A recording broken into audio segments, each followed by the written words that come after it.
Assalamualaikum warahmatullahi wabarakatuh.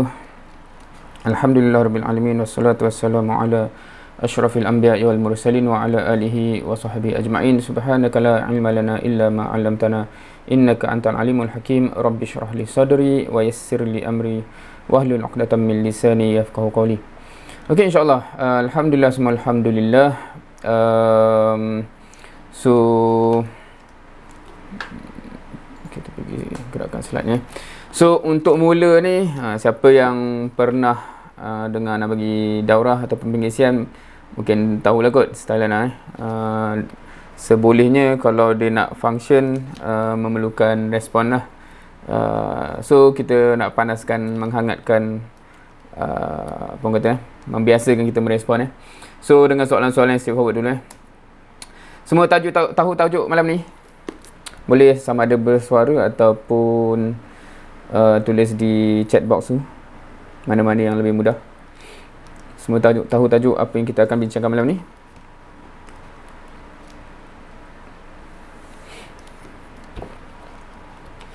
Ada yang nak respon? Masih tak tahu macam mana nak respon. Qawaid dakwah. Okey, yang lain semua tahu juga? Okey. Tahu kenapa kita cover qawaid dakwah ni?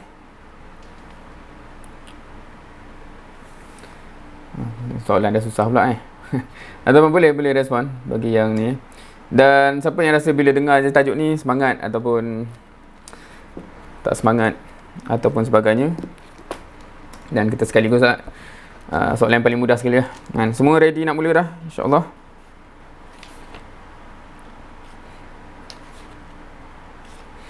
Kalau ada yang 5 orang at least cakap ready, dan siri 1 ni apa?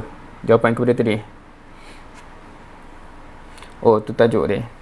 Oh, antum dah diberitahu bahawa akan ada 2 siri ke siri 1 daripada berapa?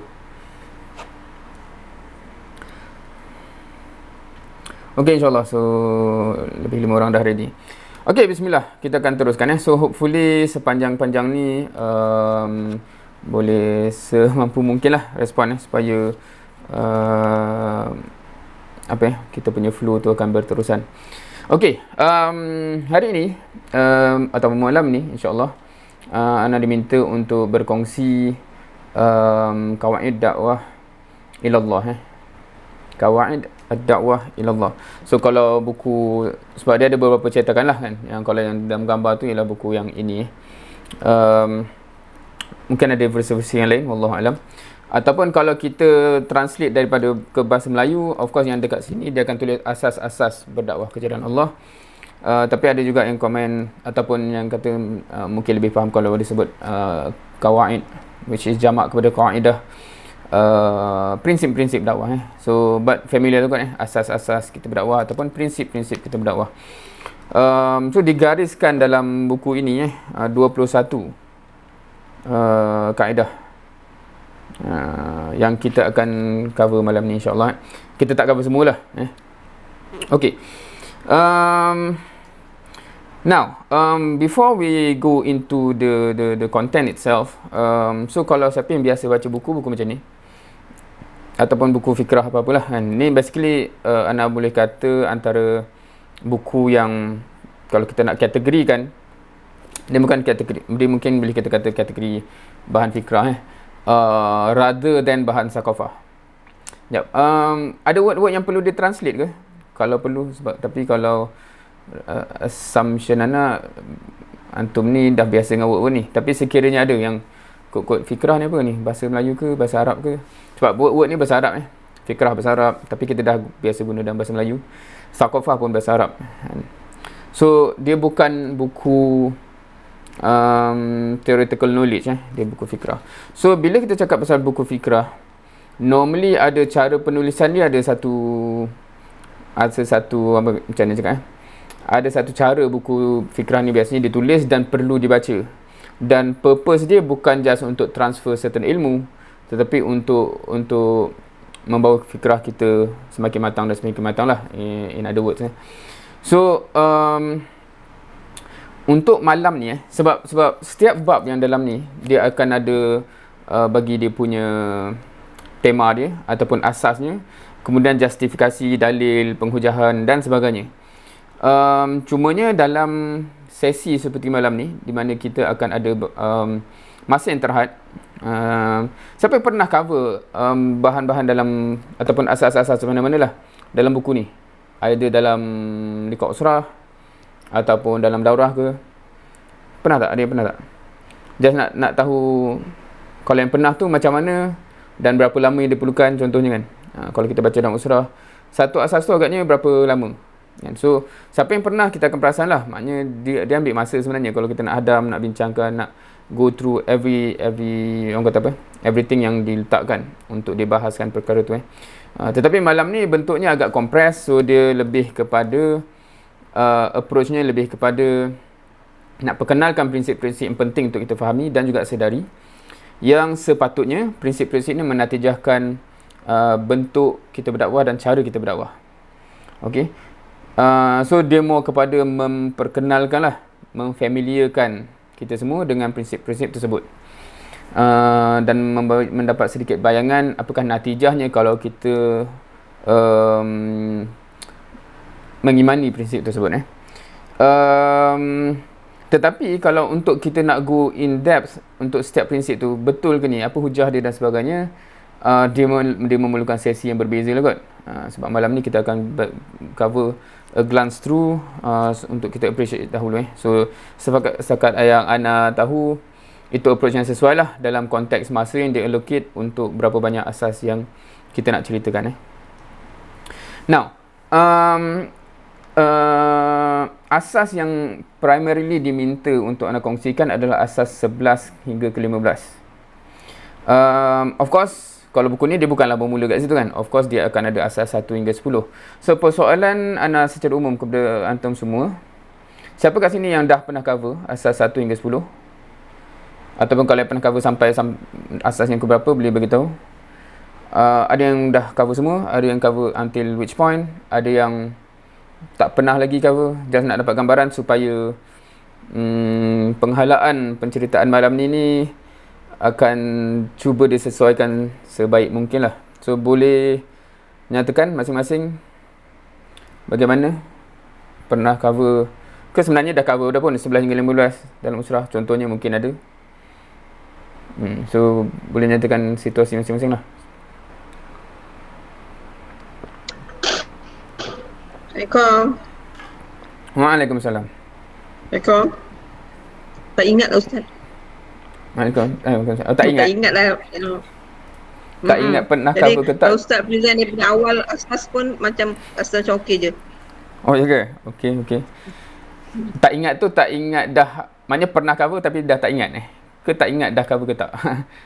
Tak, dua-dua. Oh ya ke? Okey, yang lain? Okay. Nak tahu roughly lebih kurang sama je ke ataupun macam mana? Senyap ni tengah recall ke? Tengah cari keyboard tak jumpa ke?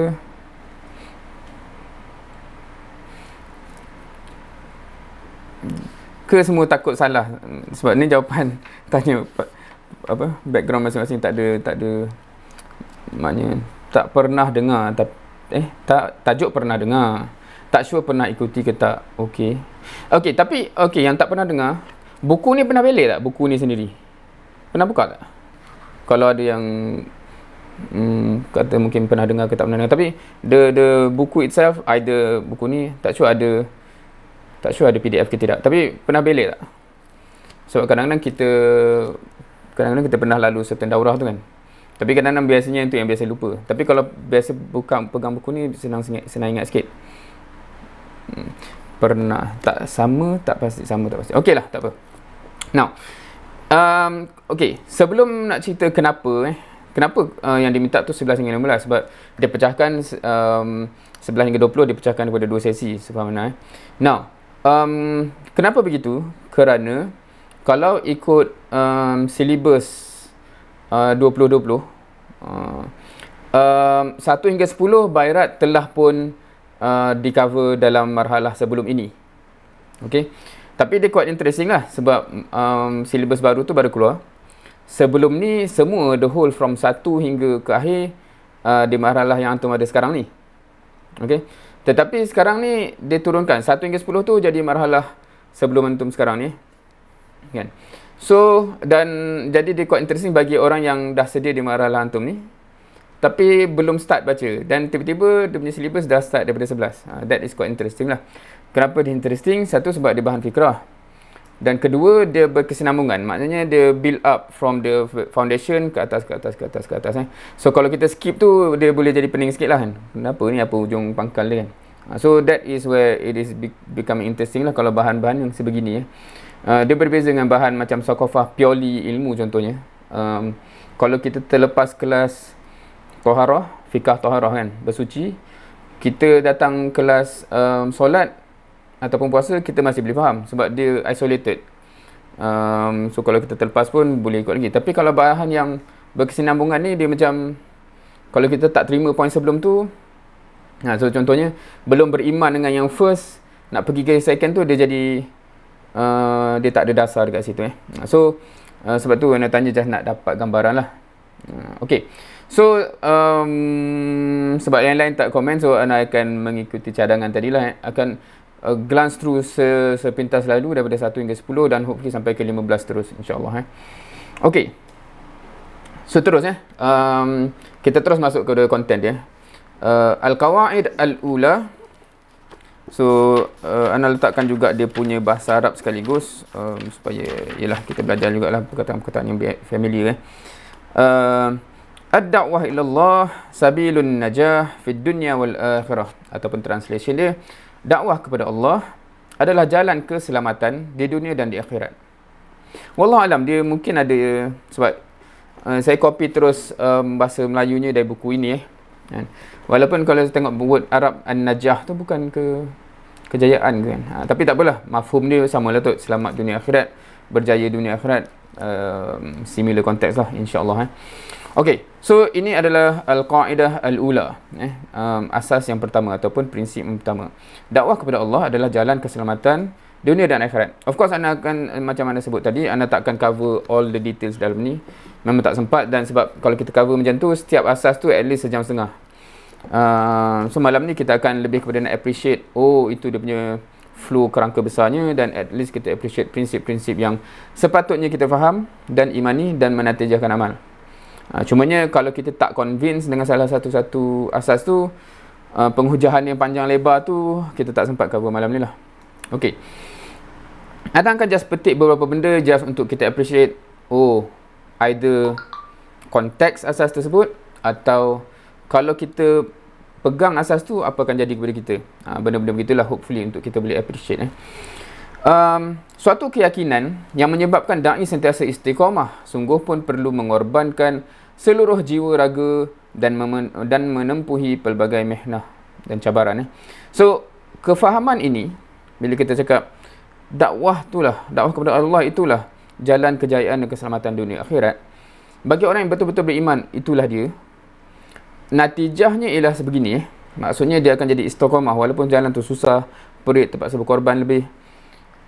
Dia akan tempuhi juga.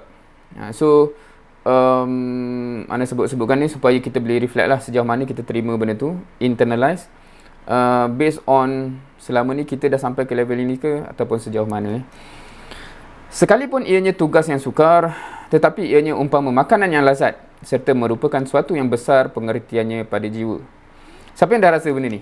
Kan, maksudnya physically exhausted, mentally challenged tu maksud dalam pula maknanya penat berfikir, penat bekerja dan sebagainya, but the feeling tu dia bukan feeling yang negatif, dia still macam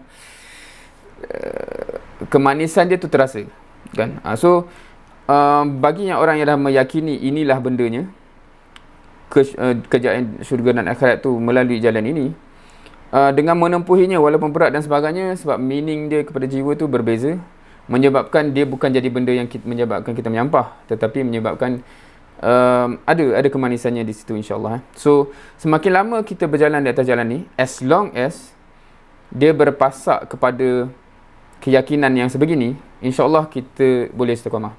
Tetapi kalau tak ada benda ni, dia susah nak sustain lama, sebab kita akan tension. Okay, na'udzubillah min zalik. Faham So kalau benda yang tak terlalu kompleks, anda tak bincang panjang lah. Kalau ada soalan boleh terus tanya, sebab kalau tak, ni dah masuk kaedah yang kedua. Anda akan pergi just very surface. Kecuali ada beberapa asas yang pembincangan dia jadi panjang sikit sebab dia quite technical untuk justify. Sebab yang biasa yang kalau macam mafhum dah tu, anda tak bincang panjang lah. Kecuali ada soalan kalau tak clear. Seterusnya, al-qaedah as-saniyah, kaedah yang kedua ataupun asas yang kedua. Sebab kita kalau orang Melayu ni sebut kaedah, kita akan rasa macam cara kan. Kaedah macam cara lah. Tapi itu bukan maksud dekat sini. Al-qaedah ni maknanya prinsip dia, asas dia. Okey. Hadis yang should be kita dah familiar. La yahdiyallahu bika rajulan wahida khairul laka min humurin na'am. Ataupun maksud dia, seseorang mendapat hidayah daripada Allah melalui daya usahamu adalah lebih baik daripada unta merah. Tu dah sebab susunan bahasa Arab dengan Melayu ni dia macam tak exact sama. Kalau kita tengok satu persatu, la yahdiyallah, kan, sekiranya Allah memberi hidayah bika, dengan sebab kamu, rajulan wahidan, seorang lelaki ataupun seorang, khairul laka, lebih baik untuk kamu, min humurin na'am, daripada unta merah. Familiar dengan hadis ni? Maksudnya hadis ni quite familiar, quite famous dan hopefully pernah dengar lah dia punya kupasan unta merah tu kenapa dan apa kan. Sebab setengah kita ni macam bila dengar ni pun macam tak menarik je kan. So ada ceritanya lah macam mana nak appreciate unta merah tu from its context. And orang sana, orang ketika itu, unta merah tu apa? Saya pernah dengar kalau kat surah-surah dia umpamakan macam Mercedes lah dan sebagainya tau. Wallahualam, adakah itu perumpamaan yang tepat? Sebab tak semua orang appreciate kereta juga, betul tak? Maknanya mungkin setengah jenis orang lelaki memang dia appreciate, oh Mercedes. Tetapi kebanyakan orang, kalau perempuan wallahualam lah, lagi tak tahu kan. Tetapi kalau kita nak appreciate ketika itu, unta merah tu aset yang amat berharga. Bila cakap aset, faham ke aset? So dalam konteks kita sekarang ni, saya sendiri pun tak rasa kereta yang saya akan terliur kalau aset. Saya lebih mengidam real estate yang besar contohnya kan. Rumah macam mahligai, depan tu ada air fountain, belakang tu ada tasik. Macam tu lah contohnya kan. So hadis ni kata it is not equivalent tau. Dia khairul laka. Maksudnya kalau seorang pun dapat hidayah, of course dalam hadis ni quite clear la yahdiyallahu, Allah yang bagi hidayah, bukan kamu. Tapi dengan kamu jadi asbab Allah bagi hidayah seseorang, walaupun seorang, that is better for you than the most desired asset that you would ever imagine in this world. So tu kalau nak contextualize So apa yang kita mengidam asset yang best tu, kita mengidam, Nabi Muhammad SAW kata seorang dapat hidayah dengan sebab kita pun is far beyond that. So that's the value lah. Now, adakah hadis ini, ini satu soalan harap boleh jawab pandangan masing-masing. Adakah hadis ini akan membuatkan kita teruja mengejar hasil dakwah atau merasa cukup asalkan telah melakukan suatu usaha dakwah? Faham soalan tak? Dan kalau faham, pandangan anda, pandangan antum. Kalau kita dengar hadis tu, dia akan menyebabkan kita terkejar nak dapatkan hasil daripada dakwah ke? Kita rasa puas hati kalau as long as kita dah buat dakwah? Which one? Ataupun dua-dua pun tak? Sila bagi pandangan.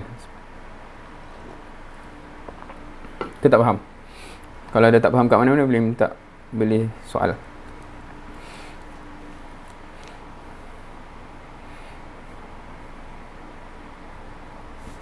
Ada respon? Kejar hasil dakwah.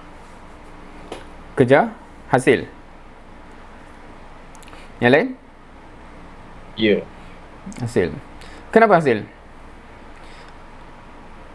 Sebab hadis tu indicate benda tu kan. Maksudnya untuk dapat unta merah tu, dia kena orang tu dapat hidayah, betul tak? Maknanya bukan just pernah disentuh, pernah disantuni. Dia indicate hasil. Right? So that is quite interesting. Maknanya kalau kita fikir, oh so kita kena kejar hasil ke? So that's where the discussion will start off. Now, dalam kupasan asas ini juga dikupaskan beberapa sudut pandang yang penting untuk kita faham kenapa dakwah tu how to say, those who involve ataupun yang buat benda tu sepatutnya diganjari dengan ganjaran yang lumayan. Okey, so beberapa poin yang dia sebut. Nak pergi secara pantas. Orang yang terima dakwah akan terselamat dari neraka dan masuk syurga insya-Allah kan.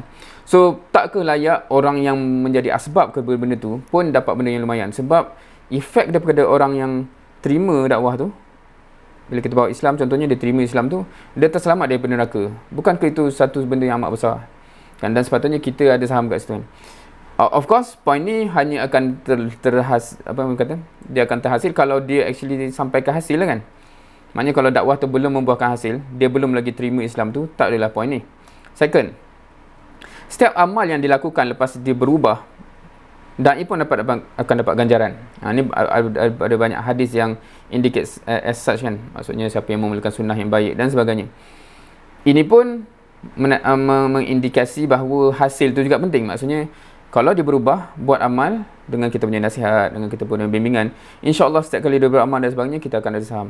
Tapi dia imply dia kena berubah dan kena beramal lah, maknanya hasil tu perlu terjadi. Ketiga, perubahan orang yang dapat hidayah, dia actually menguatkan dakwah tu dan juga menatijahkan dakwah tu boleh makin berkembang. Kalau contoh yang paling senang nak nampak ialah Umar Al-Khattab, dan masa dia masuk Islam tu menyebabkan fasa dakwah tu melonjak ke depan.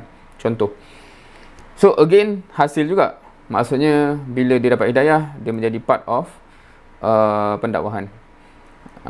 Yang nombor 4, hidayah ni satu kemenangan material yang tak perlu melalui jalan yang melibatkan peperangan dan sebagainya. Maksudnya kalau kita berdakwah dan sebagainya, menyebabkan orang mendapat hidayah tanpa melalui jalan-jalan yang sebegitu kan. Dan yang nombor 5, dengan mendapat hidayah tu, sebab dia berpindah kan daripada geng jahiliah kepada geng Islam, generally speaking, maksudnya bangunan jahiliah tu akan menyusut dan sampai runtuh, dan bangunan Islam tu akan berkembang naik. Of course point-point ni semua is only valid kalau berhasil lah dakwah tu kan. Maksudnya orang tu mendapat hidayah dan berpindah. So the discussion in asas kedua ni quite interesting, sebab kita ada ramai yang kata macam ni. Perasan tak? Sedar atau tidak, kita ada mindset macam as long as kita buat something, as long as kita berdakwah something. Tetapi bila dengan mindset dalam asas kedua ni, no, we have to make sure that hasilnya jadi lah, dia membuahkan hasil. Maksudnya ganjaran yang diganjarkan ataupun dijanjikan oleh hadis tadi sebagainya menunjuk kepada kepentingan hasil tu tercapai. Macam mana bangunan Islam tu nak berkembang kalau dakwah kita tak menyebabkan orang masuk pun bangunan Islam tu, etc. Kita cakap poin-poin tadi. So itu poin yang asas yang kedua, which is quite interesting, dan sebab tu penyusunan dia datang sebelum asas yang ketiga. Dan apa asas ketiga? Al-Qa'idah as-Salisah, Al-ajru yaqa'u bimujarradid da'wah wala yatafaqqaf 'ala al-istijabah. Ataupun pahala diperolehi semata-mata kerana usaha dakwah yang dijalankan, bukan bergantung kepada penerimaan dakwah ataupun hasil. Which is quite interesting. So adakah dia contradict dengan poin yang kedua tadi, asas yang kedua, ataupun bagaimana? Anyway, so poin ni biasanya poin yang beginilah yang menatijahkan macam kita kata phrase tadi, macam as long as buat something. Yang penting usaha. Yang penting usaha. Itu word yang familiar kan. Yang penting usaha, bukannya hasil. But is that phrase yang kita biasa ucapkan tu actually tepat? Now, dekat sini dihuraikan kenapa asas ni penting. So, nak cover by point saja. Cerita dia panjang. Satu, untuk rawat kesilapan yang sering berlaku, which is mengharapkan balasan ataupun natijah yang bersifat duniawi yang zahir. Itu satulah. Bila kita cakap balasan dunia ini, bukan kita cakap pasal duit, harta dan sebagainya. Kita cakap pasal orang tu menjadilah, ataupun negara ni berubah. Maknanya itu contoh zahir duniawi punya effect. Right?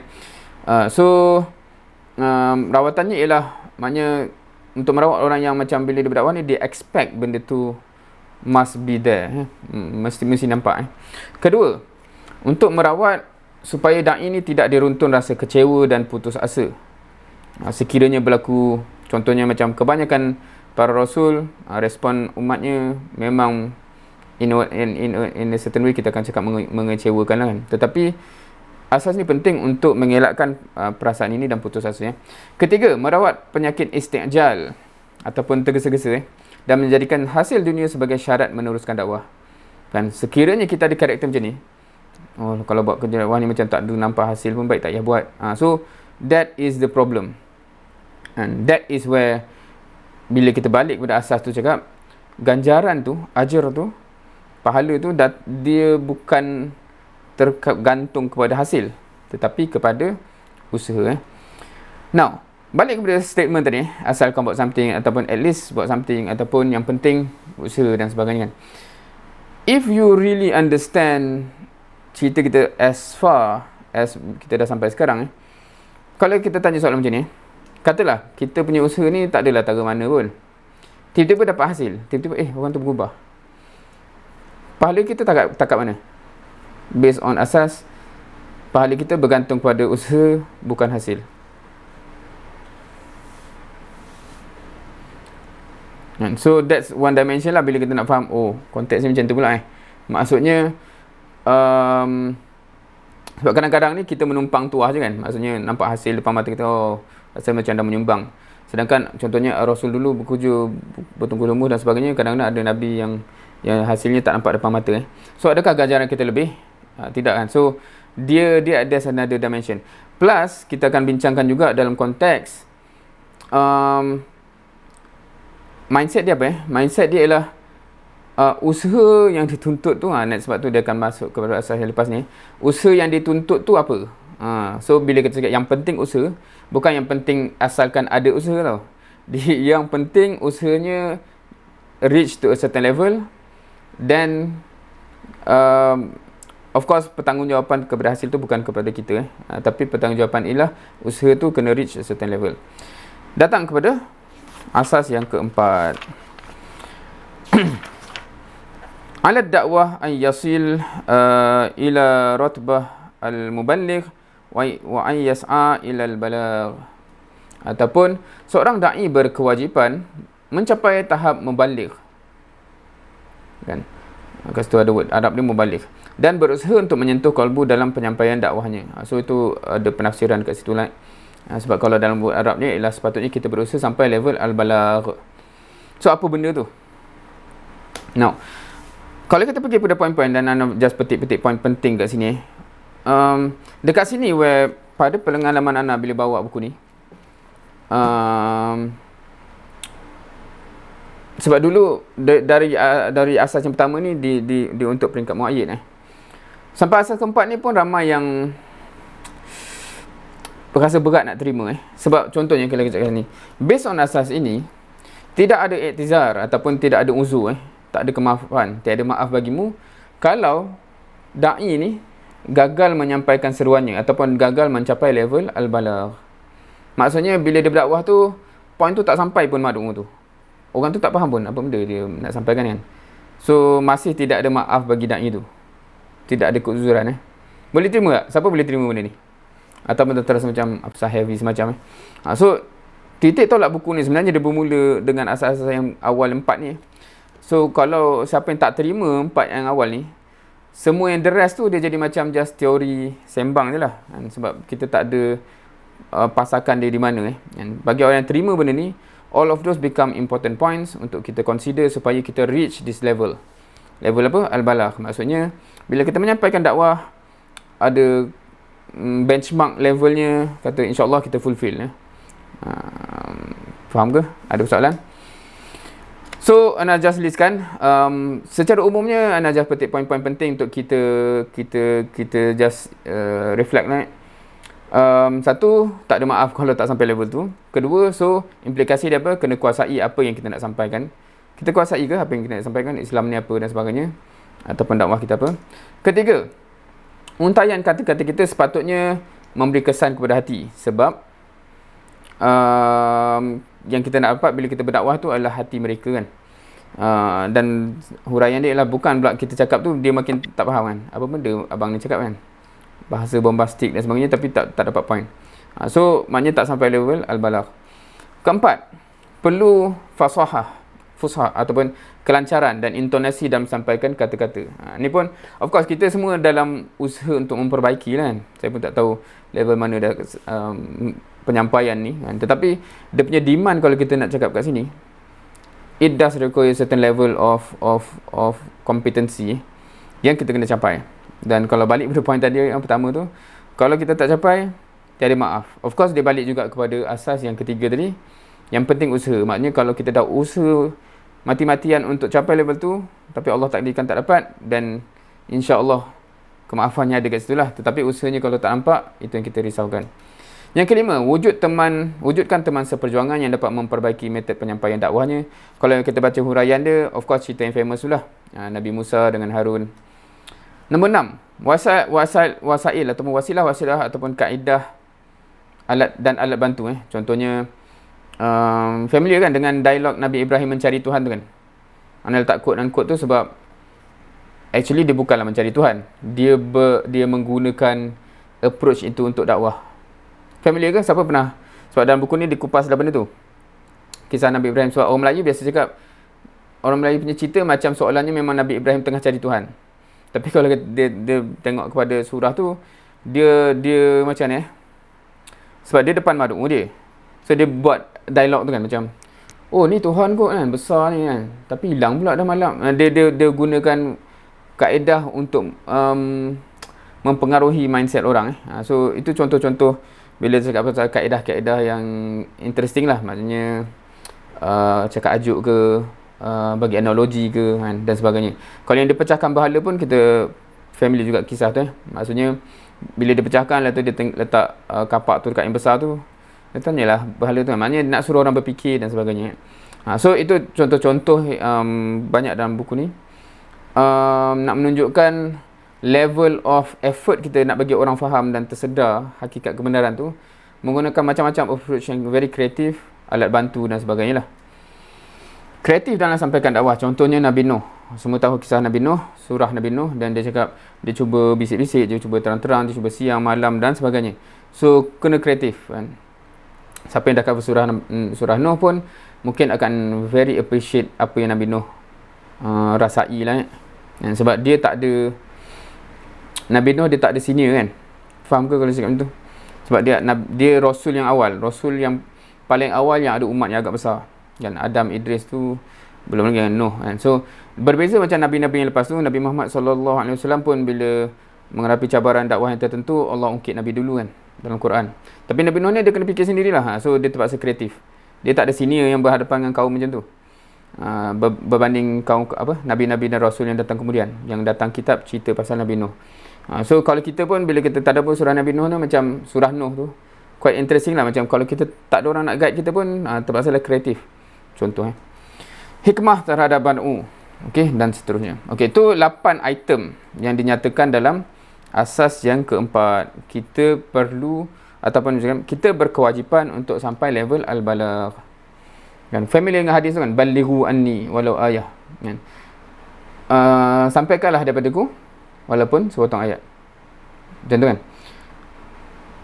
Okey, mungkin ni side note sedikit Rasanya kita ni agak interesting bila kita guna word Melayu ni, sebab word Melayu tu memang dah sampaikan. Betul tak? Sampaikan. Tetapi bila kita menyampaikan, kita meletakkan kepentingan tak kepada benda tu sampai? Faham ke soalan ni? Ana dah menyampaikan dah. Dia faham tak? Tak faham kot.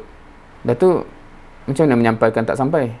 Dia macam kalau kita kata postman tu kerja dia menyampaikan surat tu, kalau tak sampai pada rumah tu, maknanya dia tak boleh nak cakap dia dah fulfill tugas dia kan. Maknanya menyampaikan kena sampailah.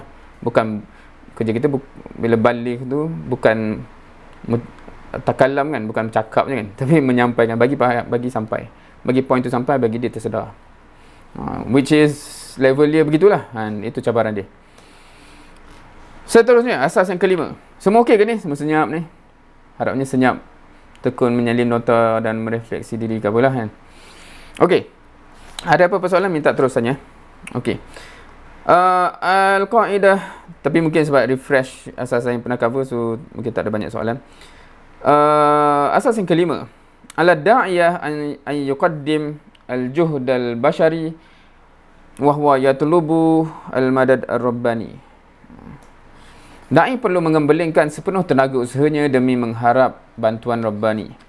Okay. So obviously kita faham, kita tahu, kita sedar hakikatnya kita bukan menang ataupun mencapai apa-apa kerana tengok dakwah ni berkesan sebab aku ni pandai. Dia bukan. Allah yang bagi tu kan.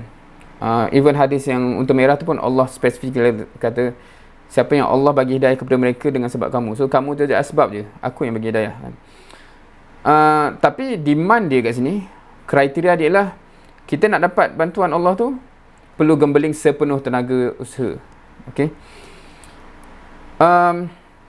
So dibincangkan dekat dalam asas ni satu kesilapan ramai orang terhadap ayat ni, la yukallifullahu nafsan illa wus'aha. Kan Allah tak mentaklifkan, membebankan kepada seseorang pun kecuali dia mampu. Kan? So biasanya cara kita faham tu kan macam mana cara kita faham? Cara kita faham, kita defaultkan kemampuan kita based on interpretasi kita. Oh, aku tak mampu buat kerja tu kan. Ana tak mampulah jadi murabi, ana tak mampulah berdakwah, whatever. Then lepas tu kita guna ayat ni untuk kata sebab tu based on ayat ni Allah tak taklifkan untuk ana. Dia jadi gitu kan. Sedangkan betul ke itu cara nak faham kan? So dikupas. Sebelum tu siapa tahu ayat ni daripada surah apa? Sepatutnya semua tahu lah kan. Dan kalau kita baca mak surat tapi baca mak surat mungkin tak perasan ayat mana pun tapi rasa tahu kan surah apa? Kita tak tahu. Ada siapa yang tahu?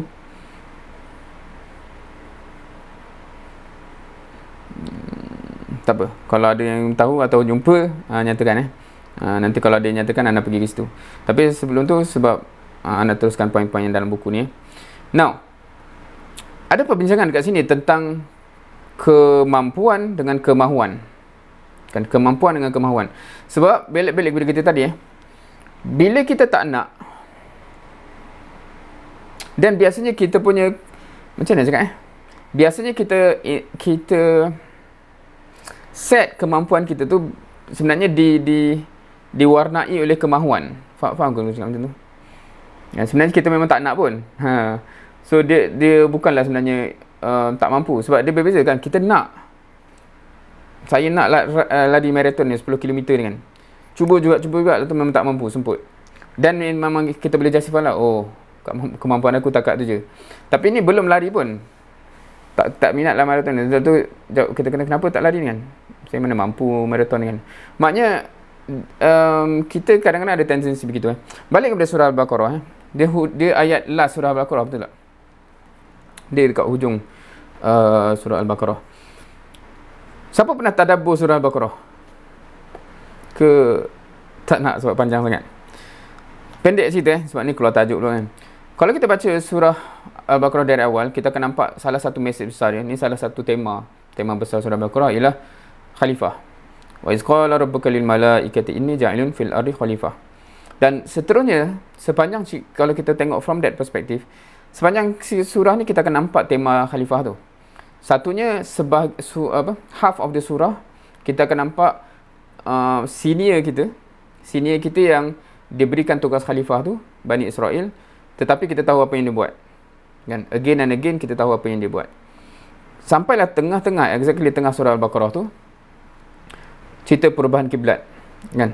Lepas tu, وَكَذَلِكَ جَعَلْنَاكُمْ أُمَّةً وَسَطًا لِتَكُونُوا شُهَدَاءَ عَلَى النَّاسِ وَيَكُونَ الرَّسُولُ عَلَيْكُمْ شَهِيدًا. So, hujung ayat tu, itu basically kita faham tugas khalifah.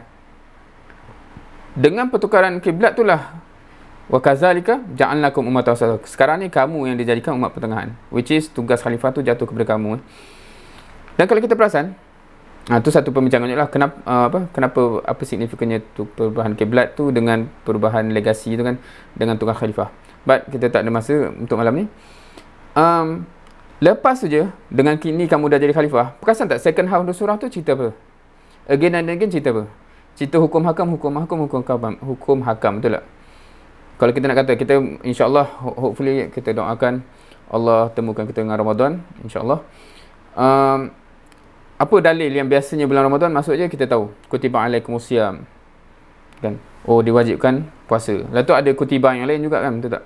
Kutiba alaikumul qisas, kutiba alaikum iza hadarakumul maut, al-wasiyat dan sebagainya. Maknanya wajib puasa, wajib wasiat, wajib qisas, wajib qital dan sebagainya. Benda-benda wajib. Apa lagi? Hukum hakam banyak. Ayat yang terpanjang pasal hukum hakam apa? Sehutang dan sebagainya.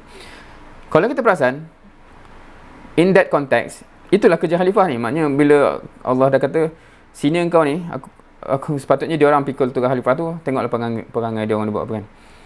Habislah cerita dia orang, tukar kiblat, legasi Baitul Maqdis Bani Israel habis, Mekah pula legasi umat Nabi Muhammad sallallahu alaihi wasallam. Kamu jadi khalifah juga pula kan. And then tugas kamu, hukum ni tegakkan, hukum ni tegakkan, hukum ni tegakkan. Dan kita perasan hukum tu ada yang macam puasa, macam individu dengan Allah, ada yang wasiat kita dengan anak, maknanya dengan orang sekeliling kita, qisas sistem negara, qital maknanya antara negara kalau ada negara yang melawan Islam, dan sebagainya. Kalau kita baca macam tu dan kita feel kan macam banyaknya tugas kan, biasanya kita akan kata macam, ya Allah aku tak mampu. Dan yang bestnya kat situ Allah terus jawab, betul tak hujung tu, la yukallifullahu nafsan illa wus'aha. Allah tak mentaklifkan melainkan kamu mampu. So the fact that aku dah taklif banyak ni, kau tak boleh nak kata kau tak mampu lah. Sebab kalau kau tak mampu, aku tak taklifkan benda ni. Boleh faham ke kalau kita baca macam tu? Macam jawapan dia macam aku tak mampu ni kan. Allah kata aku tak akan bagi tugas ni kalau kau tak mampu. The fact that aku bagi ni maknanya kau tak boleh nak cakap kau tak mampu lah kan. Dan ada orang yang cakap macam ni, macam nafsu kita akan sentiasa kata saya tak mampu lah. Tapi Allah kata kamu mampu kan. So kita nak percaya nafsu ke percaya Allah? So tu timbang sendirilah.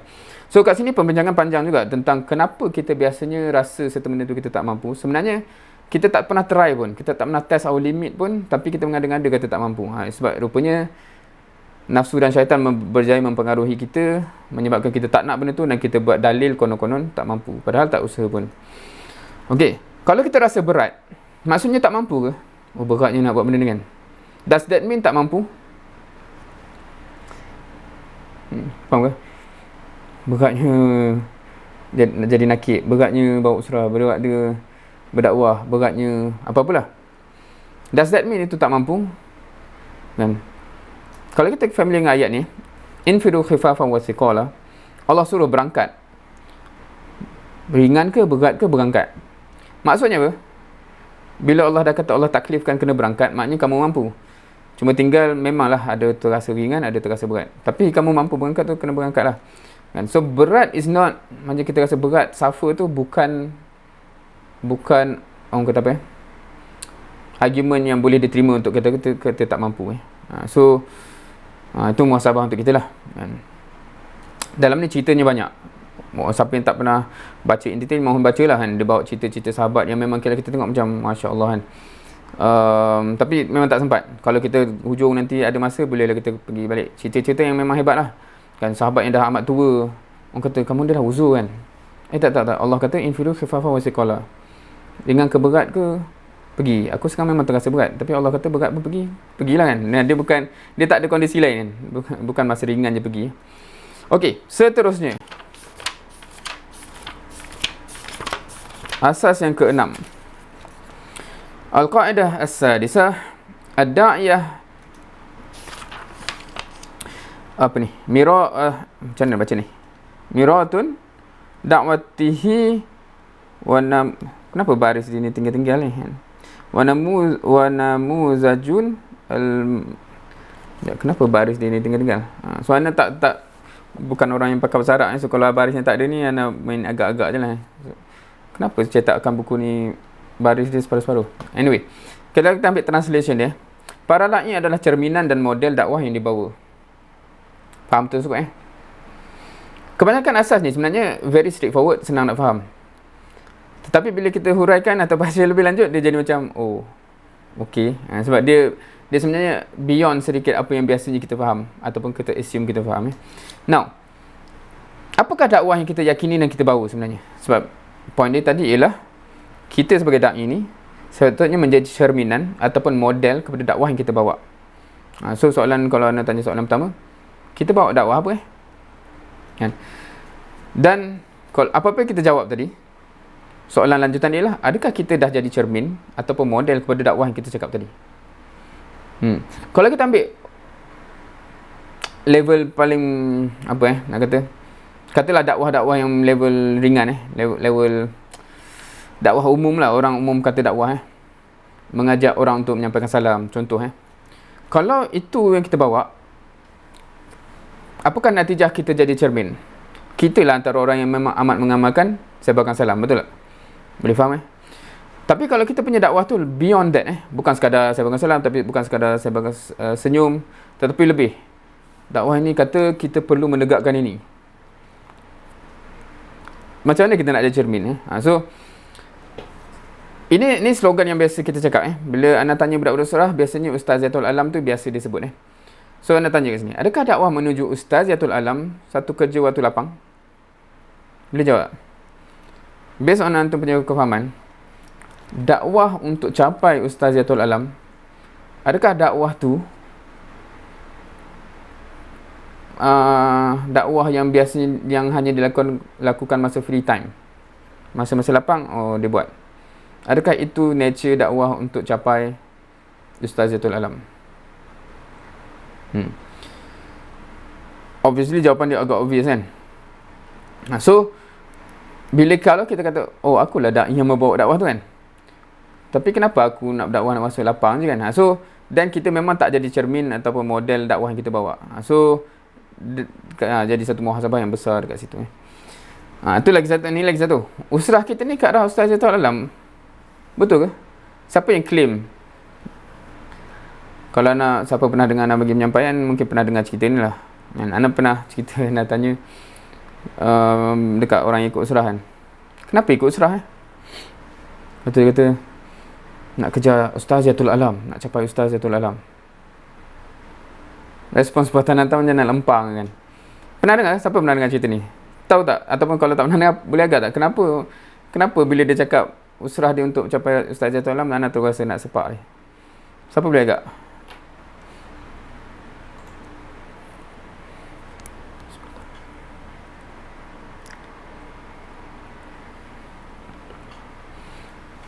Ada? Anyone?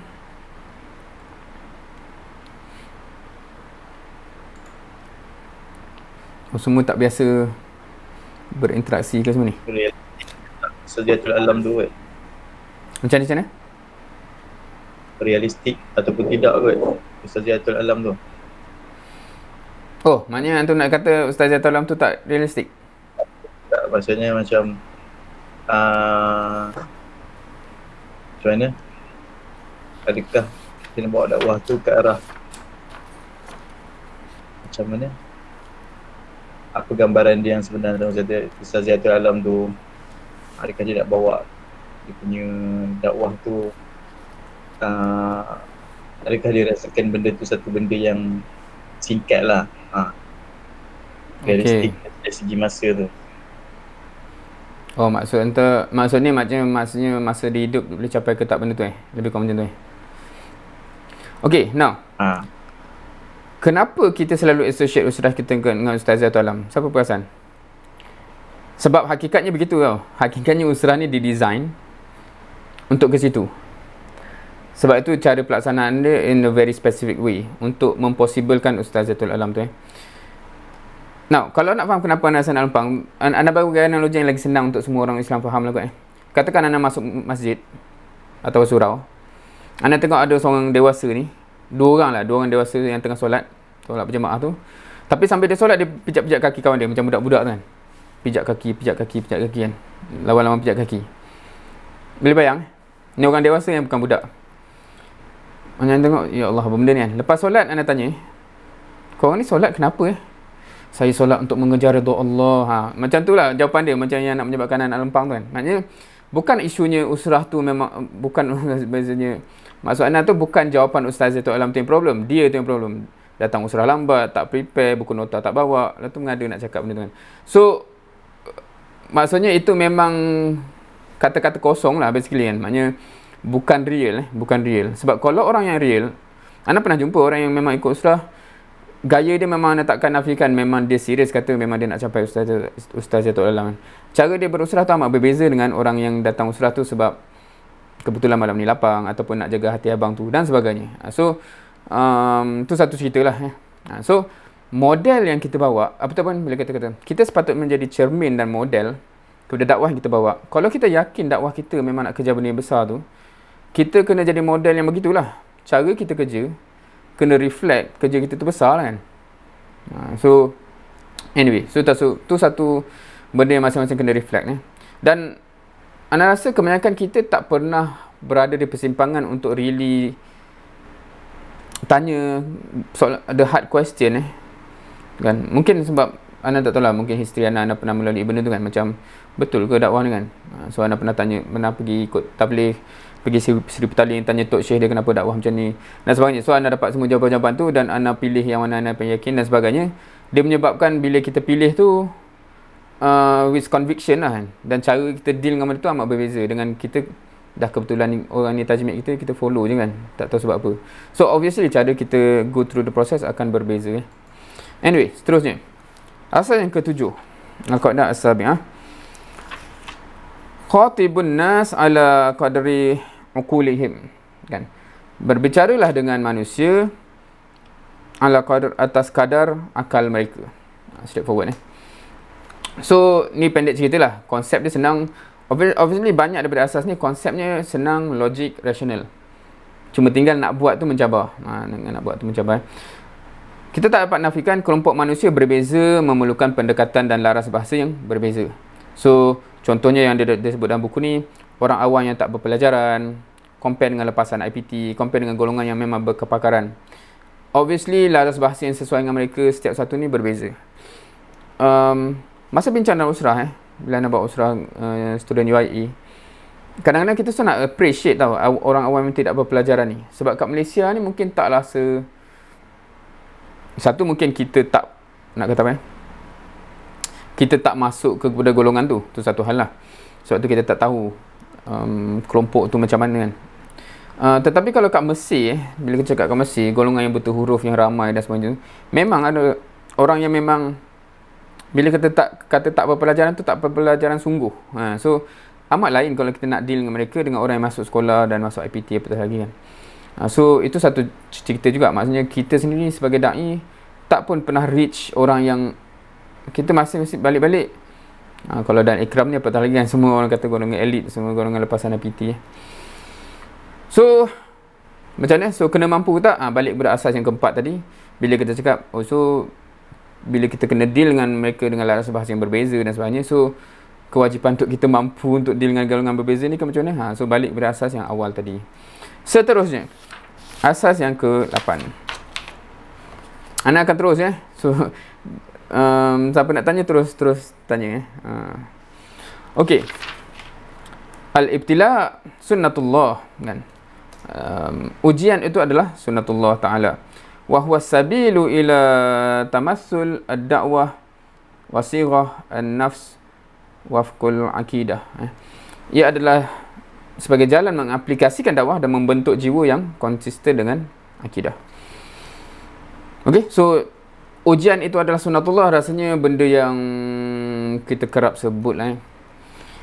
So ni tak ada word dalam buku ni lah, tapi bahasa anda lah, jangan pula buat terkejut bila datangnya ujian So kita dah biasa sebut dalam dakwah ni akan menguji dan sebagainya. Tapi bila tiba-tiba datang ujian, buat terkejut pula So siapa pernah rasa macam tu, perasaan macam tu kan? Maknanya bila teruji je buat macam seolahnya tak tahu jalan ni akan menguji. Anda teringat masa kita buat daurah ni dengan Syekh Hamid masa buat daurah, adalah satu daurah tu untuk menguji yang muayyid ni dah ready ke tak untuk level yang seterusnya kan. So buat daurah tu kita orang jadi fesi. So dia set masa daurah khas tu dia macam alam mukhayyam sikit. Sabtu, Ahad, Isnin. So di kalangan kita orang tu ramai yang pandang-pandang Isnin tu kerja kan. Cakap dengan Syekh ni kan, Syekh Isnin hari kerja. Boleh agak tak dia jawab apa? Yang jawapan dia macam, kenapa korang cakap macam soalannya dia tak tahu hari kerja kan? Dah tahu pasal kalau hari kerja mintalah cuti kan. Dia logik dia mudah je kan. Tapi yang kita yang tak biasa ni macam Macam tu kan. Of course Anas sebab pernah orang kata apa, melalui proses-proses yang bukan hanya di Malaysia. So kadang-kadang kita agak pernah melalui proses begitu yang diuji macam kata dakwah ni penting. Untuk family boleh pula ambil cuti, untuk dakwah tak boleh. So penting tak dakwah. Dia macam menguji begitulah kan. Maknanya dan masa tu yang banyak Faisy pun dah pandang-pandang kan. Tu belum nak cakap sebab muayyid nak datang daurah tu pun kena ambil cuti kan. So itu nak ujian tengok dia tu muayyid yang dah ready for the next level ke belum. So itu hakikat jalan ni yang akan orang kata apa prepare us to the real test in the future, insyaAllah kan. So memang jalan tu ni kan. So ini kata-kata yang famous tak tahulah sekarang masih famous ke tidak. Jalan dakwah ni tidak dihamparkan dengan pembaidani merah. Biasa dengar kan. Walaupun personally anda rasa word ni dia susah nak kita susah feel kan, sebab apa kaitan permadani merah kan. Maknanya bila sebut benda ni pun kita tak terasa the weight of the word kan. Sebab tu siapa yang pernah dengar biasanya suka tukar macam ni kan. Dakwah ni tak dihamparkan dengan malam yang free ataupun weekend yang free. Baru terasa alamak nak ke ikut dakwah ni kan. So that's the hakikat kalau bahasa yang Anas ni boleh appreciate sekarang kan. Dan memang Anas dah jadi begitu kan. Tapi that's the thing. Kalau balik ke poin kat atas kan, kita buat terkejut pula. Kata kan dari awal tu dah tahu jalan dakwah ni tak mudah kan. Tiba-tiba dia berhadapan macam tu, macam soalannya macam semua macam kenapa macam ni. So that's quite interesting, memerhatikan kepada hakikat manusia. So kalau kita teruji dengan benda-benda ni, dan asas pertama, kedua, ketiga yang kita sebut awal tadi tu amat perlu di internalize sungguh-sungguh. Sebab kita tadi kita cover macam kita tahu je tau, tapi dia kena jadi akidah. Dia kena jadi macam memang aku nak baik kerut, aku nak syurga juga. Siapa yang dah rasa begitu, ujian datang apa pun dia macam peduli aku nak syurga kan. Dia bukan macam aku sebenarnya nak syurga tapi tak naklah sampai susah kat dunia ni. Ramai orang begitu. Dia bukan tak nak syurga tapi kalau nak kejar syurga tu kena susah kat dunia ni, macam tak jadilah. Dia seolah begitu tanpa disedari kan. So kita ni bagaimana? Kita bagaimana dengan akidah-akidah yang asas So benda tu penting untuk betul-betul internalize benda-benda yang asas Okey, seterusnya asas yang ke-9. Lapangan dakwah amat luas. Hendaklah dai memilih siapa yang sesuai untuk dakwahnya. Okey, asasnya jadi interesting kalau kita tak tahu certain konteks Contohnya kalau anda tanya, kena pilih orang, dakwah ni kena pilih-pilih orang ke? Kan bukan ke dakwah ni untuk semua orang. Siapa tertanya soalan macam ni juga? Apa pula kena pilih orang pula kan? Kan dakwah untuk semua. Dakwah for all, Islam for all. Tapi kenapa pilih orang? So itu satu soalan yang valid sebenarnya. Kat situ yang datang perbincangan-perbincangan yang seterusnya. Kan? Dan kalau kita tengok even Ar-Rasul sallallahu alaihi wasallam, kita tengok sirah pun, misi dia untuk menyebabkan Islam ni sampai ke seluruh dunia, pada peringkat-peringkat tertentu, especially peringkat awal, dia pilih orang. Betul tak? Pernah fikir, kita pernah question tak benda tu? Apa Rasulullah SAW ni, kenapa dia pilih Abu Bakar, isteri dia? Kenapa dia tak, bukan Islam untuk semua ke? Bila kita masuk kepada mengoperasikan dakwah dan berfikir jauh, misi ni perlu nafas panjang dan sebagainya, dan baru kita akan nampak, okay, that is the reason why strategi sebegini perlu. Sebab kita bukan nak terus ni dan dibantai dan mati terus dakwah tu kan. So ada caranya. So datanglah asas ini juga Maksudnya memang lapangan dakwah ni amat luas. Tapi we have to understand kita nak bina apa, kita nak long term bagaimana, kita nak sustainable until the end, rahmatil lil alamin, ustaziatul alam. So fasa-fasa tertentu ni memerlukan orang-orang yang bagaimana untuk boleh carry the mission forward So pemilihan tu jadi critical Kalau kita main random je, kita yang akan menanggung hasilnya lah So kat sini mungkin malam ni kita tak sempat nak cerita benda ni sebab dia tajuk yang lain. Tapi kita kena faham lah dakwah ni sebenarnya untuk apa Kenapa fasa-fasa dia begitu? Perlu ke fasa dia begitu kan? So dalam sirah kita dah belajar benda tu. Dalam konsep-konsep fiqh dakwah pun kita belajar benda tu juga sebenarnya. Seterusnya, kaedah yang ke-10. 10.30 dah Okey. Masa adalah unsur efektif kepada kejayaan dakwah. Okey. Ni pun perlu diyakini juga perlu diimani bahawa masa tu salah satu faktor.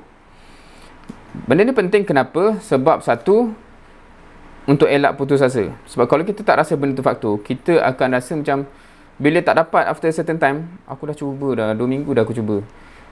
So kalau kita tak mengimani bahawa faktor masa tu perlu, manusiawinya faktor masa tu is a real factor.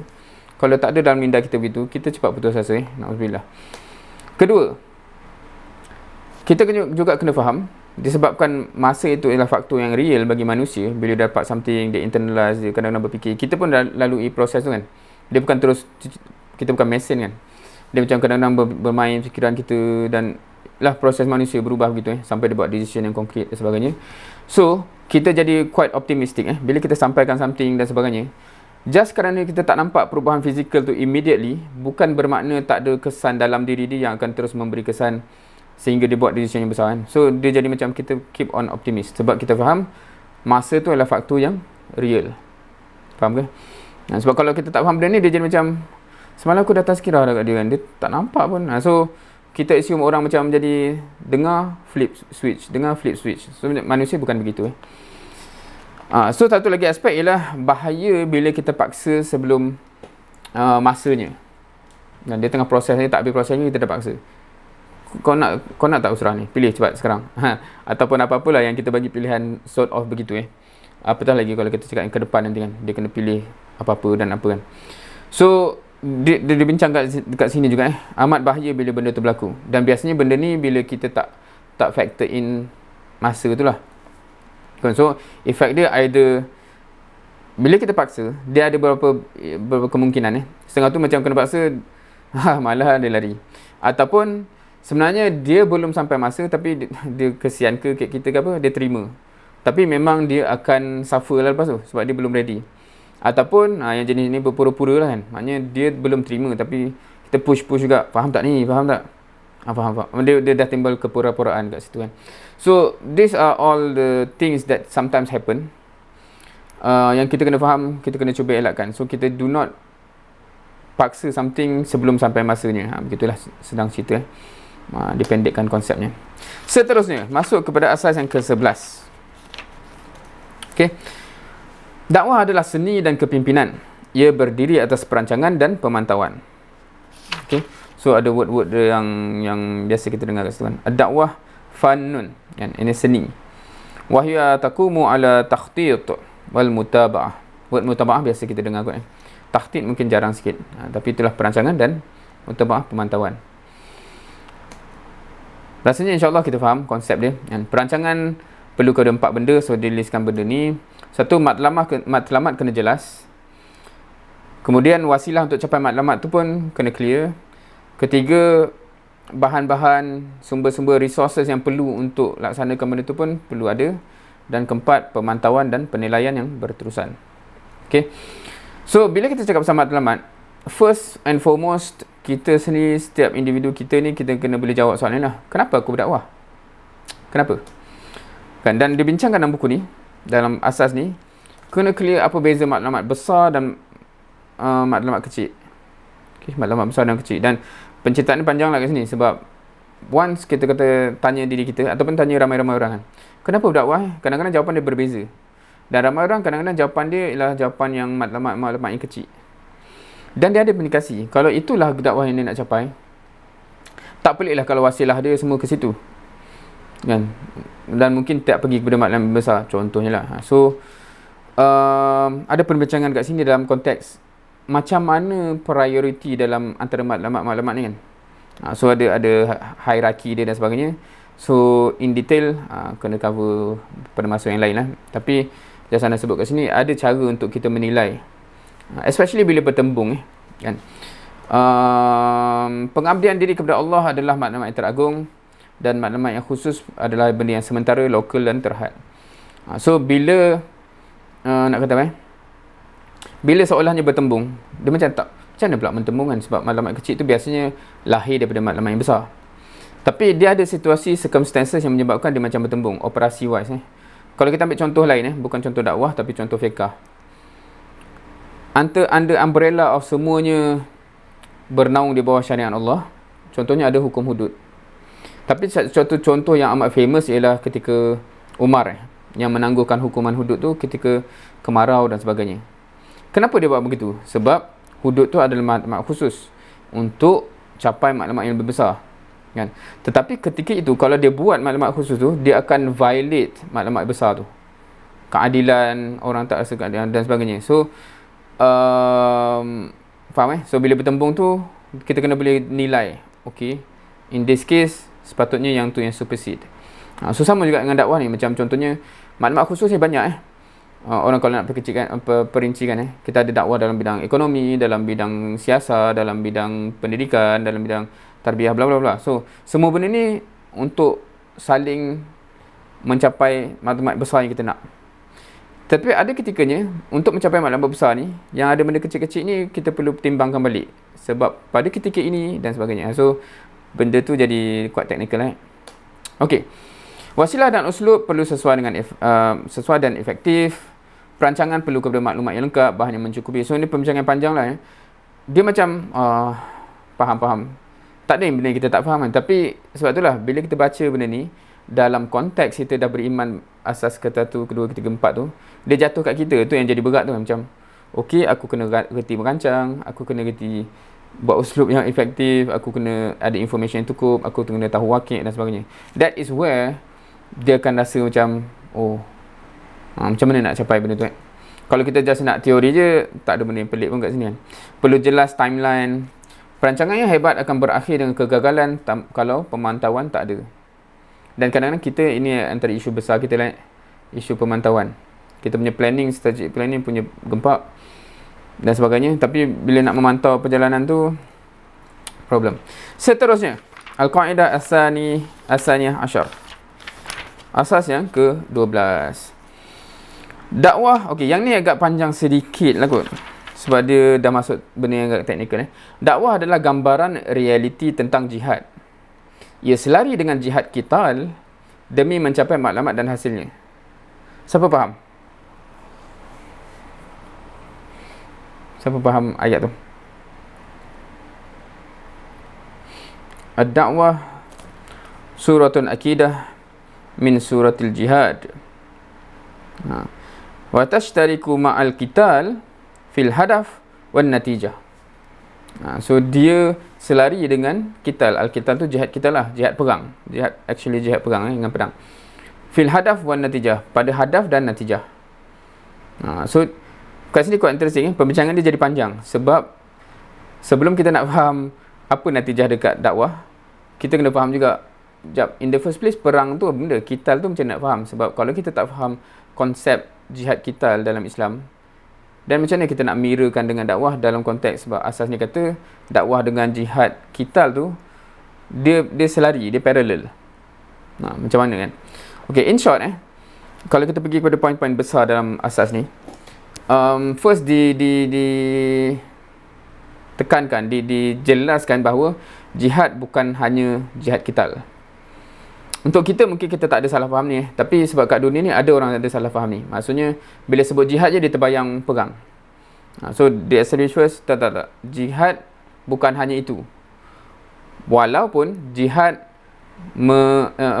inclusive of jihad qital. Maknanya jihad qital ialah salah satu sudut jihad yang valid.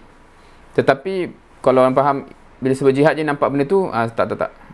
Dan beberapa dalil yang dia bawa. Satu ialah masa fasa Mekah lagi, Rasulullah SAW, Allah suruh untuk berjihad terhadap orang kafir dalam ayat Quran. Contohnya ayat ini, surah Al-Furqan ayat 52. A'udzubillahi minasyaitonirrajim. Fala tuti'il kafirin, dengan kamu taat dengan ataupun ikut orang kafir ni.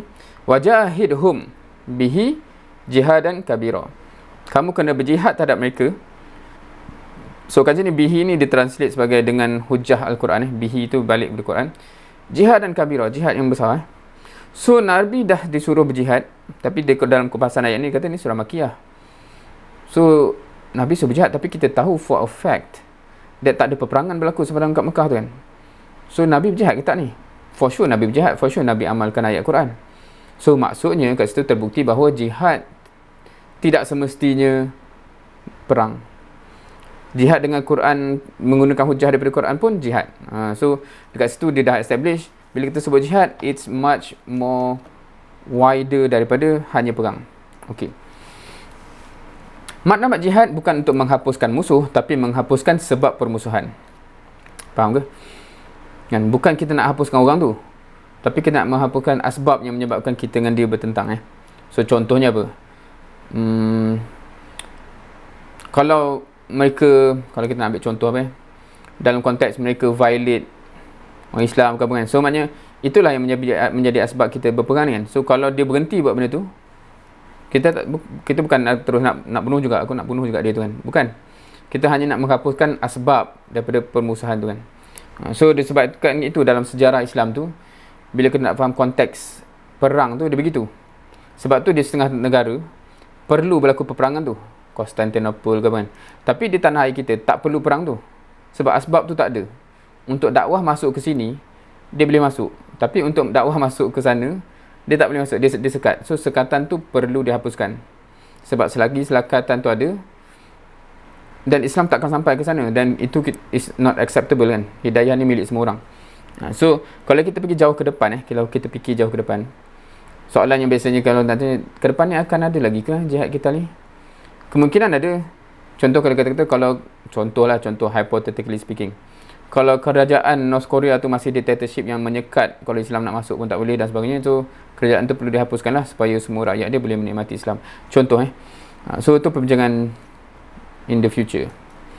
Penjelasan terperinci kedudukan perang dalam Islam, termasuk mengapa di Mekah tak disyariatkan perang, diceritakan panjang lebar jugalah dekat sini supaya kita boleh sebab itulah dekat Mekah tak disyariatkan perang. Itu hikmah dia dan sebagainya, supaya kita boleh faham konseptual objektif dia apa, tapi kenapa ketika ni operasi dia kena macam ni. Kat sini operasi dia lain pula, boleh pula perang kan masa Madinah So ada satu konsep dekat sini yang quite interesting dia boleh bawa ni word yang digunakan antara jemaah dengan masyarakat. Maksudnya digunakan bahasa maksudnya Rasul SAW dengan orang yang berdakwah di fasa Mekah ialah fasa jemaah, sedangkan Rasulullah dan para sahabat di Madinah fasa masyarakat. Siapa faham? Faham tak? Boleh faham? Tak boleh faham? Boleh respon dengan pantas. Kalau semua faham, insyaAllah tak ada masalah. Kalau ada yang tak faham, kalau perlukan kefahaman, terpaksa dibincangkan.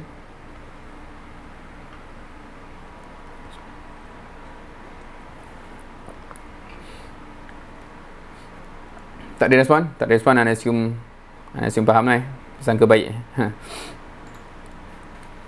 tak faham. Okay, first kali boleh faham tak based on sirah apa perbezaan ketara fasa Mekah dan Madinah? Di Mekah, masyarakat tu masyarakat musyrik kan, dan Rasulullah dan para sahabat di tengah-tengah kaum musyrik tu sebagai satu kumpulan yang cuba berdakwah kepada kaum musyrik tu. Itu dia masukkan jemaah. Maksudnya ada, kalau kita nak cakap kalau kita guna word lain lah, kumpulan ada kumpulan kecil di tengah-tengah masyarakat yang berbeza. Kumpulan kecil ni ada ideologi dia Islam lah basically, yang dia bawa yang berbeza dengan masyarakat, dan dia cuba nak bawa supaya masyarakat tu faham. Tapi dia conflicting lah, maknanya antara kumpulan kecil dengan masyarakat. Ni Madinah, the whole masyarakat tu lah yang bawa agenda tu kan, the whole masyarakat tu So dia perbezaan yang ketara ialah, kalaulah berlaku perang, sebab kat sini dibincang rational wise kan, kenapa kat sini sepatutnya tak perang, kenapa kat sini boleh perang. Kalaulah berlaku peperangan di fasa kumpulan kecil, apa akan jadi ke kumpulan kecil tu? Apa akan jadi kepada message Islam, misi Islam, dan apa akan dibuat oleh masyarakat? Berbeza dengan Madinah kan. The very crucial point about bila dah jadi masyarakat, maknanya masyarakat tu dah jadi, maknanya the whole masyarakat tu lah jemaah Nabi SAW, basically begitu The whole masyarakat tu memegang benda yang sama, aspirasi yang sama, misi yang sama. So bila berlaku peperangan, sebab bila berlaku peperangan kita kena faham either menang ataupun kalah, dan either way semua masyarakat akan kena tanggung benda tu kan. So kalau the whole masyarakat belum jadi one unit macam tu, they will not want to suffer with you lah. Of course kita kat sini kita tak nampak macam kita di tengah-tengah musyrik kan, tetapi kita kata dalam umat Islam pun kalau ada setengah orang je yang rasa nak berjuang, yang lain semua tak nak, kita nak enjoy dunia. diorang takkan willing untuk suffer untuk Islam tu. So there's no way misi Islam tu akan benefit kalau berlaku peperangan contohnya. So kat situ pembincangan yang panjang, contohnya kata sebab itu disuruh untuk tahan tangan tu, jangan nak berperang. Walaupun sebab kita kadang-kadang kata bukan kat Mekah tu, sebab kat Mekah tu dia lemah, tapi not just that, because ada orang yang boleh bantai orang kan. Umar tu dia nak bantai orang boleh je, tapi dia diarahkan untuk tidak. Begitulah ceritanya. Harapnya boleh faham lah kot bila cakap antara fasa jemaah dengan masyarakat maksudnya dakwah tu hanya sekumpulan kecil dalam masyarakat yang besar, dengan dakwah tu maknanya masyarakat tu dah jadi masyarakat dakwah, dan dia berhadapan dengan the whole world. Macam itulah. So dia sanggup susah senang bersama, then dia bolehlah susah senang bersama kan. So tarbiyat Al-Quran memberi erti kekuatan dan keberanian marhalah dakwah Mekah dengan cara mengawal diri, manakala di marhalah Madinah dengan cara berperang. So dua-dua benda tu misinya sama. Allah nak kita bawa misi Islam, guard misi Islam dan sebagainya kan? Tapi caranya berbeza untuk maklumat yang sama kerana nature-nya berbeza kan? Mereka yang tak mampu mengawal diri di Mekah dengan menahan tangan dan emosi, mereka tidak mampu berhadapan dengan musuh di medan peperangan ketika diminta. So ada ayat Quran yang cerita pasal Madinah, dan dalam sirah pun ada perbincangan. Orang yang dulu kata bila nak lawan kan masa kat Mekah. Tapi bila kat Madinah dia kata semua kena turun, alasan lain pula kan. So dia isu hati sebenarnya, isu disiplin, isu macam nak memberontak je kan. Okey, so cekal di atas kesengsaraan dan pelampiasan dendam adalah sebuah keberanian yang hakiki. Bersabar kerana memelihara maslahah jemaah yang baru muncul memerlukan mujahadah dan kesabaran yang tinggi. Ni especially orang yang memang hebat lah. Kalau kita terbayang kita ni lemah dalam keadaan yang ditindas, memang kita tak terbayang pun so nak buat apa Tetapi kita kena faham dalam jemaah Rasulullah SAW di Mekah tu bukan semua orang lemah kan. Ada orang yang memang kalau ikut hati, macam Umar, Hamzah kan, kalau ikut hati dia nak lempang orang, dia lempang lah kan. Maknanya orang bukan boleh lawan balik. Tetapi maknanya tak, untuk dakwah awak sabar begitu kan. So kalau tak mampu bersabar, dia akan jadi tak mampu bersabar juga di Madinah. So kat sini dia nak relate dengan, so kita ni macam mana? Kita macam ni. Sebab kadang-kadang kita ada emosi macam tu dan dibawa cerita gelombang hamasah yang berlebihan di dalam anggota harakah adalah sangat berbahaya, especially kalau dia tak dikontrol. So kat sini adakah kita begini dan kadang-kadang kita perasan di kalangan kita bila kita react dengan isu-isu yang berlaku kan. Kadang-kadang macam aku rasa kalau ni aku nak tampar je ataupun apa-apalah, macam kita rasa macam emosi kita tu, kita susah nak kawal emosi kan. Orang cakap something kita macam nak bertumbuk dan sebagainya. So benda tu amat bahaya, walaupun kita nampak macam seolahnya resident kita tu untuk defend kebaikan, tapi it does indicate kita punya disiplin tu amat rendah. So dia jadi bahaya sebab untuk dakwah ni pergi jauh based on sirah, based on Quran, dari awal lagi kita dilatih untuk berdisiplin, menjaga emosi gitu kan. Masa dengan keadaan macam ni dah reti jaga emosi, nanti insyaAllah kita akan terdidik juga ke depan So itu contoh-contoh yang dibawa. Penyelesaian yang tepat ialah berdakwah serta diselami kesabaran dalam mengharungi jalan yang panjang. Apabila berubah fasa daripada fasa jemaah kepada fasa masyarakat, ni word tadi tu, ketika itu masyarakat telah bersedia untuk berhadapan dengan segala keperluan dan natijah peperangan. Ketika itu barulah peperangan akan jadi wasilah. Ni bagi orang yang tak sabar nak berperang ni, dia kata tak, the benchmark is bila masyarakat tu dah jadi macam masyarakat Madinah lah. Maknanya the whole masyarakat ni willing to pikul sama-sama dan tanggung sama-sama kan. Kalau sekarang kita tak boleh nak bayangkan ada masyarakat macam tu lagi. Biasanya kumpulan dakwah ni memang kecil di mana-mana berbanding masyarakat yang just still nak enjoy dunia. Dia orang takkan, macam mana cakap kebanyakan negara, termasuk kita lah kalau kita kata, na'udzubillah, tapi hypothetically, kalau dia pergi declare something, nak physically memberontak ke apa, adakah orang Islam lain willing untuk sama-sama susah dengan dia? Takkan kan. Biar dia orang pergi, biar dia orang tanggung sendiri lah kan. So dan misi tu kan terhapus begitu saja.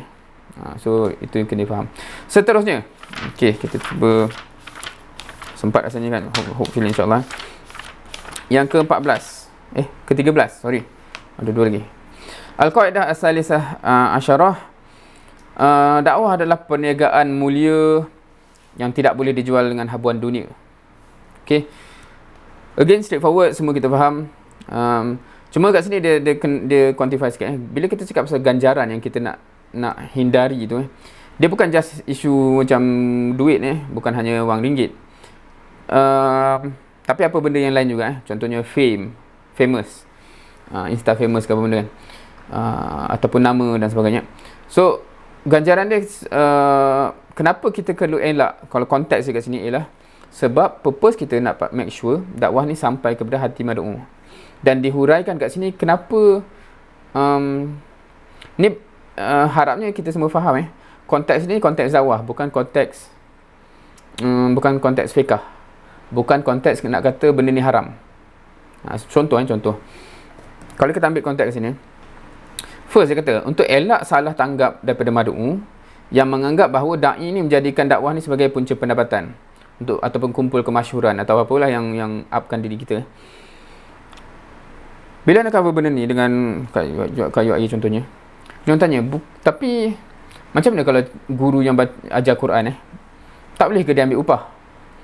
Sebab bila kita cakap tak boleh jadikan punca pendapatan kat sini kan, tapi kan ada ustaz yang memang kalau dia mengajar Quran tapi itu tak boleh jadi sumber pendapatan, kan tak ke zalim dan sebagainya.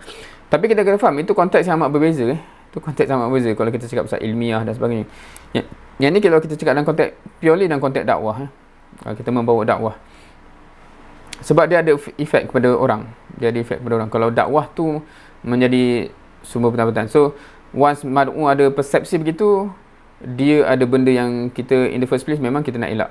So itu first reasoning dia. Second, pembuktian bahawa dakwah Islam adalah suci, bersih dan tulen, berbeza dengan tukang tilik dan bomoh-bomoh. Mungkin kita jarang lah kat sini kan, tetapi this is dalam Quran memang naratif ni biasa. Sebab biasanya orang yang bawa something, apa dia panggil alam-alam gaib ke apa benda kan, wahyu ke apa benda, contohnya berita-berita tu, biasanya dia nak benefit tu kan, so bawa pengeras So again and again, siapa yang biasa tadabbur Quran, kita akan perasan Nabi-Nabi ni di vouch sebagai orang yang tak pernah minta apa-apa, tak minta manfaat dan sebagainya. So dia tak sama dengan tukang tilik dan sebagainya lah. Okey, seterusnya, elak bekerja berdasarkan upah. Ini satu benda yang amat subconscious. Contoh, anak lecturer. Anak boleh claim anak mengajar ni sebab anak nak sebarkan ilmu. So sedap lah cakap kan. Tapi tiba-tiba, contohnya sebab gaji takat ni je. So kalau kita macam mana bila sebab kita makan gaji dengan benda ni, adakah kita willing to put effort beyond yang berpadanan dengan upah tu? Dah lah overtime tak ada. So dia jadi macam benda ni amat halus. Tetapi kalau start benda tu ada, takut kita akan associate bila duit tu sikit, dakwah kita sikit je lah kan. So benda ni quite interesting. Kalau biasanya kadang-kadang orang komplain pasal jabatan-jabatan agama yang bergaji tetapi yang tu kita kena faham lah, memang dia nak makan gaji pun janganlah kita, sebab dia bukan vouch kat situ untuk berdakwah kan. Tapi kalau orang yang memang dia kata dia declare dia untuk dakwah, so bila ada benda ni dia jadi masalah, dia bahaya dia kena. Keempat, elak tergantung dengan kemahuan majikan. So kalau kita dibayar, ni pun biasanya orang bincang, what is the status of ulama yang dibayar oleh penguasa? Sebab nanti kan dia jadi terhad untuk memuhasabah penguasa kan. So itu benda yang boleh terjadi. Bukan kita judge semua orang. Ni jangan salah faham juga. Bukan kita kata ayat-ayat ni memberi maksud semua orang kat situ macam tu. Tapi ni lebih kepada kita. Kenapa kita jaga benda ni? Sebab once kita ada dalam kondisi gitu, kadang-kadang hati kita susah nak jaga. Dan seterusnya, bila terbukti da'i bukan mencari keduniaan, kebenaran da'i terbukti, macam mana Rasulullah SAW punya dakwah juga, itulah di mana benchmark yang kita nak fulfill. So itu basically antara poin-poin yang di-highlightkan dalam asas yang ke-13. Seterusnya asas yang ke-14. Kita ada 14 minit lagi. Okey, seterusnya mengenali ban'u adalah asas penting untuk mempengaruhinya. Konsepnya insya-Allah semua boleh faham dengan mudah. Tak ada benda yang tak faham kat sini kan. Contoh-contoh, okey, kalau kita baca dalam ni memang dibawa contoh-contoh bagaimana Rasulullah SAW mempunyai basirah. Ni tak tahu nak translate. Kalau kita translate kejelasan pun boleh juga terhadap ban'u. Dia kenal, oh orang ni dari kampung ni perangai macam ni. So kita kena approach macam ni supaya dapat hati dia. Begitu Siapa yang dah rasa dia dah ada benda tu skill tu. Macam dia tengok orang mad'u tu, okay, aku kenal dia, background dia macam ni, so kita kena approach macam ni untuk dapat hati dia. So that's the benchmark lah yang kita cuba kejar, seperti mana yang Rasul SAW telah tunjukkan. Kita tak akan dapat nafikan kepentingan mengenali mar'u dalam menentukan kaedah yang terbaik untuk mendakwahi dia dalam usaha memenangi hati mar'u berkenaan. So kena ke arah al-balagh lah, maknanya kita kena establish ataupun polish diri kita supaya makin mampu buat benda ni. Seterusnya, yang ke-15, asas yang ke-15, al-mu'asarah wa ma'rifah al-bi'ah al-ammah, bersikap kontemporari dan mengetahui persekitaran umum ataupun pengetahuan am kalau kita cakap itu merupakan antara asbab kejayaan dakwah. So dekat sini dia paint a picture of our reality. First dia bawa kepada Rasulullah SAW juga dulu macam contohnya kenapa diutus kepada Najasyi kat Habsyah, sebab dia tahu background dia macam ni, so strategik untuk hantar ke situ. So itu salah satu contoh. Kita kena tahu wakil, kita kena tahu persekitaran, kita kena tahu based on this opportunity ada kat sini dan sebagainya. Realiti dakwah semakin meluas. Ni benda-benda yang menyebabkan makin banyak dai zaman sekarang ni kena tahu nak tak nak kena tahu. Realiti dakwah semakin luas. Setiap negara setiap negara mempunyai isu domestik yang tersendiri. Kan, setiap tak sama maknanya isu-isu dalaman setiap negara tu. Ada yang tengah pergelutan kuasa besar, so dia kena faham juga kenapa kuasa besar ni duk kacau tempat dia. Kuasa besar ni pula nak apa kan? Sebab kalau dia tak faham benda tu, dia akan dikelabui oleh apa sebenarnya kan. Juga realiti pertembungan ideologi dan falsafah. So macam-macam falsafah, ism-ism yang ada. Macam mana pula dengan, kalau sekarang ni yang quite interesting pasal apa yang kata evolution government. Kita faham ke benda tu? Benda tu bertentangan ke macam mana ke? Kita boleh tangani ke? So those challenges adalah realiti menyebabkan kita nak tak nak kena bersikap kontemporari dan tahu tu, maksudnya memang kita kena ada ilmu lah pasal benda tu kan. Zaman inovasi dan teknologi, so kita kena tahu yang mana yang kita kena be aware of, yang mana kita boleh guna dan sebagainya. So point dia straightforward insyaAllah. So dah 10.50 basically. So kita dah cover basically asas pertama sampai asas 15 basically insyaAllah. Secara amat surface, tapi at least the key point hopefully kita dah aware. Itu key point dia. Cumanya mana-mana yang kita perlu baca lebih lanjut tu boleh bacakan insyaAllah, sebagai especially kalau kita tak convince lah, baca hujah dia, dalil dia dan sebagainya.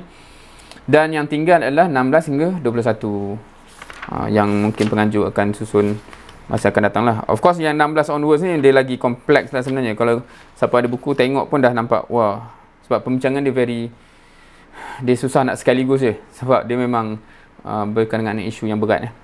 So kita berhenti di 15 untuk sesi malam ni insyaAllah. Now just sedikit as a conclusion sebelum Q&A kalau ada.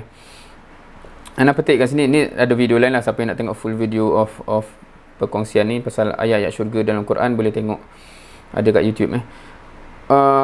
Bila dikumpulkan semua ayat syurga, ayat Quran pasal syurga, ada beberapa benda yang kita akan perasan similarities dan trend yang konsisten. Tapi anda just nak fokus salah satu.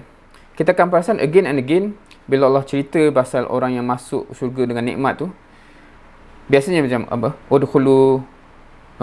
Udkhulul jannah, contohnya kan, masuklah syurga. Bima kuntum taf'alun, bima kuntum ta'malun. Kita akan perasan alik-alik, balik-balik dengan apa yang kamu amalkan, dengan apa yang kamu buat. Tak ada yang dengan sebab kamu dengar daurah yang banyak, ataupun fikrah kamu macam mantap, ataupun ilmu banyak. Tak ada. So kita akan perasan satu benda, maksudnya muhasabah kita kat situ ialah Allah associate masuknya seseorang dalam syurga dengan apa yang dia amalkan. So hopefully itu satu reminder untuk kita. Lagi banyak kita mendalami, lagi banyak yang kita akan faham, dan lagi banyak tuntutan untuk kita beramal lah sebenarnya insyaAllah. So sama-sama kita usahakan supaya saling memperkuat untuk kita boleh amalkan apa yang kita dapat. Wallahualam. So kembali kepada penganjur insyaAllah. Kalau ada persoalan boleh persoalan perbincangan. Kalau tak ada, kembali kepada penganjur.